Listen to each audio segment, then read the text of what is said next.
கிறிஸ்துவின் அன்பான தேவ பிள்ளைகளே, இந்த காலைக்கது நிகழ்ச்சி வாயிலாக தேவன் இன்னொரு நாளும் உங்களோடு கூட இடப்படும்படியாக தேவன் செய்த கிருபைக்காக ஆண்டோடைய நாமத்தை துதிக்கிறேன், சோஸ்தரிக்கிறேன். இந்த நாளிலும் கூட நமக்கு வருகிற எச்சரிப்பின் செய்தி எங்கிருந்து அப்படின்னு சொன்னா, யோவேல் 2ஆம் அதிகாரம் 1வது வசனம். சீயோனிலே எக்காலம் ஊதுங்கள், என் பரிசுத்த பர்வதத்திலே எச்சரிப்பின் சத்தமிடுங்கள் அப்படின்ட்டு சொல்லப்படுகிறது. இது ஒரு எச்சரிப்பின் செய்தியாக கூட இருக்கிறது, அல்லது நமக்கு ஒரு கமாண்ட் அல்லது நமக்கு ஒரு கட்டளையாக இருக்கிறது. சீயோனிலே எக்காலம் ஊதுங்கள் அப்படின்னு சொல்லப்படுது. என்ன அப்படின்னு சொல்லி பார்ப்போம் அப்படின்னு சொன்னா, இங்கிலாந்துல ஒரு கிணறு ஒன்று வெட்டிட்டு இருந்தாங்க. அப்படி வெட்டிட்டு இருக்கும் பொழுது என்ன நடந்துச்சு அப்படின்னு சொன்னா, வேலை ஆல்மோஸ்ட் முடிய போகுது. முடிகிற தருவாயில் என்ன செஞ்சுன்னா, திடீர்னு என்ன செஞ்சிச்சுன்னா, அங்கேருந்து அந்த மண் என்ன செஞ்சிருச்சு அப்படின்னு சொன்னால் சரிந்து விழுந்துருச்சு. அப்படி விழும்பொழுது என்ன ஆயிடுச்சுன்னா, உள்ள ஒரு மனிதர் மாட்டிக்கொண்டார். அப்படி மாட்டிக்கொண்டோடனே ஒரு செய்தி அனுப்புகிறாங்க, எல்லாரும் உதவிக்கு வாங்க அப்படின்னு சொல்லி. அந்த செய்தி அந்த கிராமத்தில் அப்படியே பரவுது. அதை பரவனோடனே நீங்கள் பார்த்தீங்கன்னு சொன்னால் எல்லாரும் ஓடி வராங்க. படித்தவங்க, படிக்காதவங்க, மருத்துவர்கள், இன்ஜினியர்ஸு, செவிலியர்கள், எல்லாருமே ஓடி வராங்க. ஏழை, பணக்காரன் எல்லாருமே ஓடி வராங்க. ஓடி வரும்பொழுதும் கூட என்ன செய்யணும், தங்களோடு கூட ஏதோ ஒரு ஆயுதத்தை தூக்கிட்டு ஓடி வராங்க.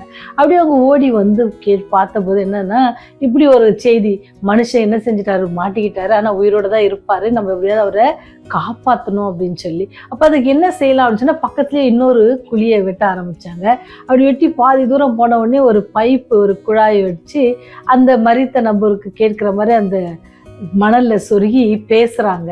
உயிரோட இருக்கிறியா அப்படின்னு கேட்டாங்க. அங்கிருந்து பதில் வருது அவங்களுக்கு, உயிரோட இருக்கிறேன், ஆனா என்னை சுற்றில என்ன இருக்குது, ரொம்ப இருட்டா இருக்கு அப்படின்னு சொல்லி சத்தம் வருது.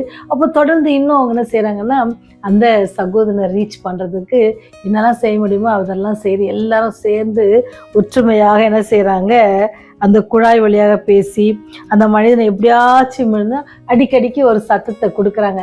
ஆர் யூ ஆல் ரைட், நீ நல்லா இருக்கிறியா, ஓகேவா அப்படின்னு சொல்லி கேட்டுகிட்டே இருந்தாங்க. அங்கேருந்தும் அவங்களுக்கு ரிப்ளை வருது, ஆமாம் நான் இப்போ பரவாயில்ல, எனக்கு கொஞ்சம் நம்பிக்கை இருக்குது, தைரியம் இருக்குது, உங்களெல்லாம் பார்ப்பேன் அப்படின்ற நம்பிக்கை எனக்கு இருக்குது அப்படின்னு சொல்லி வரும்போது இன்னும் இவங்களுக்கு இன்னும் சந்தோஷத்தை கொடுத்து இன்னும் உற்சாகமாக செய்து கடைசியாக என்ன செய்கிறாங்கன்னு சொன்னால், அந்த நபர் என்ன செய்கிறாங்கன்னு சொன்னால், அந்த படுகொழியிலேருந்து என்ன செய்கிறாங்கன்னா மீட்டு வராங்க. பார்த்தீங்களா, இதில் நீங்கள் பங்கெடுத்தவங்களை பார்த்தீங்கன்னு சொன்னால், அங்கே வேலை செய்தவர்கள் மாத்திரம் இல்லை, எல்லாரும் அந்த ஊர் மக்களே ஓடி வந்தாங்க. உதவின்னு இருக்கும்போது ஓடி வந்தாங்க. ஒரு உயிரை காப்பாற்றுறதுக்கு எத்தனை பிரயாசங்கள், எத்தனை முயற்சிகள், எத்தனை ஒற்றுமைகள் எல்லாம் இருந்துச்சுல்ல. அதனால என்ன முடிஞ்சுன்னு சொன்னால், அந்த ஜீவனை காப்பாற்ற முடிஞ்சிச்சு. இது அன்றாட வாழ்க்கையில் நம்மோடு கூட இருக்கிற மனுஷர்களை பாதுகாப்பது, உயிரோடு வைப்பதற்கு. ஆனால் அந்த ரட்சிப்பு இழந்து ஆண்டோடைய அன்பை தெரியாமல் அநேகர் மரித்து கொண்டிருக்கிறாங்க. அவங்களுக்கெல்லாம் நீங்களும் நானும் என்ன செய்ய போகிறோம்? ஆண்டவர் ஒவ்வொரு ஆண்டும் நமக்கு கூட்டி தராங்க. இந்த உலகத்தில் வாழ்வதற்கு ஒவ்வொரு ஆண்டும் நமக்கு கூட்டி தரப்படுகிறது. இந்த நாட்களில் ஆண்டவருக்காக நீங்கள் எத்தனை பேரை காப்பாற்ற போகிறீங்க? எத்தனை பேருக்காக நீங்கள் முயற்சி செய்ய போகிறீங்க? எத்தனை பேர் அழிவில் இருக்கிறவங்களுக்கு நீங்கள் ஒரு பள்ளம் தோண்டி ஒரு குழாயை போட்டு நீங்கள் உயிரோடு இருக்கிறீங்களா, உங்களை காப்பாற்றிடுவோம், கவலைப்படாதீங்க அப்படின்னு சொல்லி யாரையாவது சந்தித்து, ஒருவேளை தனிமையாக இருக்கிறோன்னு வேதனைப்படுறவங்க, வியாதியிலையாக இருக்கிறவனுக்கு மனசு கஷ்டத்தோடு இருக்கிறவங்க, எனக்கு யாருமே இல்லைன்னு வேதனை அடைகிறவங்க, அல்லது நான் ரொம்ப பாவியாக இருக்கிறேன், எனக்கு ஆண்டவரத்தில் கூட வருவதற்கு அருகதை இல்லைன்னு சொல்லி பின்வாங்கி இருக்கிறவங்க, எத்தனை காரியங்கள் இருக்குல்ல. இத்தனை பேர்களை பாவத்தில் அழிந்து போகிறவங்க, தீய பழக்கத்தில் அழிந்து போகிறவங்க, போதை பொருட்களால் அழிந்து போகிறவங்க எத்தனையோ பேர் இருக்கிறாங்கல்ல. அவங்களெல்லாம் நம்ம பார்த்து கண்டும் காணாத போல போகிறோமா, அல்லது இது தேவனுடைய மனுஷர்கள் செய்ய வேண்டிய ஊழியம் அப்படின்னு சொல்லி நம்ம போகிறோமா அப்படின்னு சொல்லி யோசிப்பதற்கான நாள் தான் இது. சீயோனிலே எக்காலம் ஊதுங்கள். நிறைய பேரை ஆண்டோடைய சன்னிதானத்துக்கு கொண்டு வாங்க, அது சீயோனில் எக்காலம் ஊதணும். எப்படின்னு சொன்னால், உங்களுக்காக ஒருவர் இருக்கிறார், உங்களை நேசிக்கிற ஒருவர் இருக்கிறார், உங்களுடைய அன்பை நீங்கள் தூரமாக போனால் கூட, நீங்கள் அதிக பாவம் செய்தால் கூட அந்த பாவத்தெல்லாம் மூடி போடுற ஒருவர் இருக்கிறார், உங்களுக்காக ஜீவனை கொடுத்த ஒருவர் இருக்கிறார், ஒவ்வொரு நாளும் உங்களுக்கு அந்த சுவாசத்தை நிறுத்தாமல் கொடுக்குற ஒருவர் இருக்கிறார் சொல்லி அவருடைய அன்பை குறித்து இன்னைக்கு யார்ட்டையாவது ஒரு நபர்கிட்ட நீங்கள் சொல்ல ஆயத்தமாக இருக்கீங்களா? அப்படி நம்ம சொல்லுவோம்னு சொன்னால் இந்த வசனத்தை நம்ம சொல்லலாம். சீயோனிலே எக்காலம் ஊதுங்கள், பரிசுத்த பருவத்திலே எச்சரிப்பின் சத்தத்தும் இடுங்கள். இந்த மாதிரி ஆண்டவர் இருக்கிறாரு, உங்களை நேசிக்கிறார் அப்படின்னு சொல்லி சந்தோஷமா அவங்கள என்ன செய்யுங்க, ஆண்டவரத்தில் அழைத்து வாங்க. எச்சரிப்பின் செய்தி என்னன்னு சொன்னா, அவர் வருகை அதி சீக்கிரமாக இருக்கிறது. அவர் எல்லோரையும் நியாயம் தீர்க்க வரப்போறாங்க. அதுக்கு முன்னாடி நம்ம அவருடைய சன்னிதானத்தில் நம்ம ஒப்பு கொடுத்து நம்ம பாவ மன்னிப்பு பெற்றுக்கொண்டு அவருடைய அன்பில நம்ம நிலைத்திருப்போம்னு சொன்னா, நம்ம சுற்றி இருக்கிற எல்லா பாவத்தையும் நம்ம என்ன செய்யலாம், ஓவர் கம் பண்ணி என்ன செய்யலாம், நம்ம முன்னேறி ஆண்டோடைய பிள்ளைகளாக ஜீவிக்க அது நமக்கு உதவும். இந்த நாளில் ஆண்டவர் நமக்காக கொடுக்குற வாக்குத்தத்தம், சீயோனிலே எக்காலம் முதுங்கள். நீங்கள் பெற்ற இந்த நற்செய்தியை, நீங்கள் பெற்ற இந்த ஆசீர்வாதத்தை மற்றவர்களோடு கூட பகிர்ந்து கொள்ளுங்க. ஒருவேளை இந்த அன்பை குறித்து அறியாத ஒரு அநேகர் இருக்கலாம். ஒருவேளை நீங்கள் இப்போ வேலை போகிற வழியில் யாராவது பார்த்தீங்கன்னு சொன்னால் அவங்ககிட்ட தேவனுடைய அன்பை பகிர்ந்து கொள்ளுங்க. லாங் ட்ராவல் பண்ணுற மாதிரி உங்களுடைய பயணம் இருக்குன்னு சொன்னால் அந்த நேரத்தில் நீங்கள் என்ன செய்யலாம், தேவனுடைய அன்பை பகிர்ந்து கொள்ளலாம். ஏதாவது ஒரு முறையில் ஏதாவது ஒரு காரியம் செய்து என்ன செய்யலாம், நீங்கள் ஆண்டோடைய அன்பை பகிர்ந்து கொள்ளுங்க. சீயோனிலே எக்காலம் ஊதுகிற நாட்கள் இது. சீயோனிலே எக்காலம் ஊதற வேண்டிய நாட்கள் இது.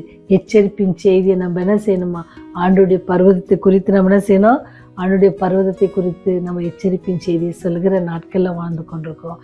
இந்த வருடத்தை முடிக்க போகிறோம். முடிப்பதற்கு முன்பதாக அட்லீஸ்ட் இந்த ஒரு நாளில் ஆண்டோடைய அன்பை குறித்து யாருக்காவது ஒருவருக்கு நீங்கள் சொல்லுவீங்க அப்படின்னு சொன்னால் அது உங்களுக்கு ஆசீர்வாதமாக இருக்கும். அந்த ஆசீர்வாதத்தை பெற்றுக்கொள்வார். ஆயத்தமாக இருக்கீங்களா? ஜெபம் செய்வோம். பலவிதமான நிந்தைகள் மத்தியிலும் போராட்டத்தின் மத்தியிலும் இந்த உலகத்திலே ஜீவிப்பது கடினம் என்று சோர்ந்து போயிருக்கிற உள்ளங்களுக்காக ஆண்டவரே கொடுத்த செய்திக்கு நன்றி ஆண்டவரே. நாங்கள் சீயோனிலே எக்காலம் ஊதுகிறவர்களாகவும் உடைய பர்வதத்தில் ஆண்டவரே அநேகரை அழைத்து வரும்படியாக ஆண்டவரை எச்சரிப்பின் செய்தி சொல்லுகிற பிள்ளைகளாகவும் இருக்க கிருபை செய்யுங்க. ஒருவேளை மனம் சோர்ந்து போய் பாவத்தில் மாண்டு போயிருக்கிற பிள்ளைகளுக்காக செபிக்கிறோம். விழுந்து கிடக்கிற பிள்ளைகளுக்காக செபிக்கிறோம். வியாதியோடு இருக்கிற பிள்ளைகளுக்காக ஜெபிக்கிறோம் தகப்பனே. எல்லோரையும் ஆண்டவரே உடைய கிருபையினாலும் இரக்கத்தினால் அவளை மீட்டுக்கொள்ள வேண்டுமா பார்த்து கெஞ்சி நிற்கிறோம் சுவாமி. உடைய அன்பை நாங்கள் மற்றவருக்கு சொல்லித்தர, நாங்கள் பெற்ற ஆசீர்வாதத்தையும் நாங்கள் பெற்ற இந்த ரட்சிப்பையும் மற்றவர்களோடு பகிர்ந்து கொள்ளத்தக்கதான தைரியத்தையும் ஞானத்தையும் எங்களுக்கு நீங்கள் தாங்க சாமி. அதற்கு தடையாக இருக்கிற பாவங்களை எல்லாம் எங்களை விட்டு அப்புறப்படுத்துங்க. உடைய இரத்த கோட்டைக்குள்ளே எங்களை மறைத்து கொள்ளுங்க தகப்பனே.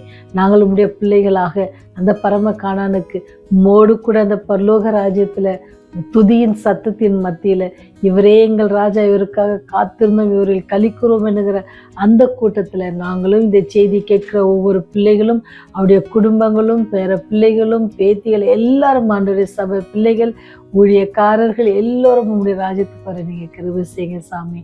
அதற்கு தடையாக இருக்கிற அந்த சாத்தான் ஏகிற எல்லா சோதனையிலும் நாங்கள் வெற்றி பெற தெய்வ ஒத்தாசை எங்களோடு கூட, தேவாவினர் எங்களோடு கூட இருக்க இந்த நாள் முழுவதும் எங்களோடு கூட இருக்க வேணுமா கெஞ்சுக்கிறோம். இந்த நாளில் நாங்கள் யாராவது சந்திக்கிற ஒரு நபருக்கு உடைய அன்பை தெரிவிக்க நீர் எங்களுக்கு வாய்ப்பு தர வேணுமாய் கெஞ்சி மண்டாடுகிறோம் சாமி.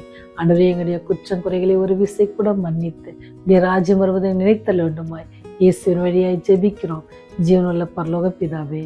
ஆமென், ஆமென்.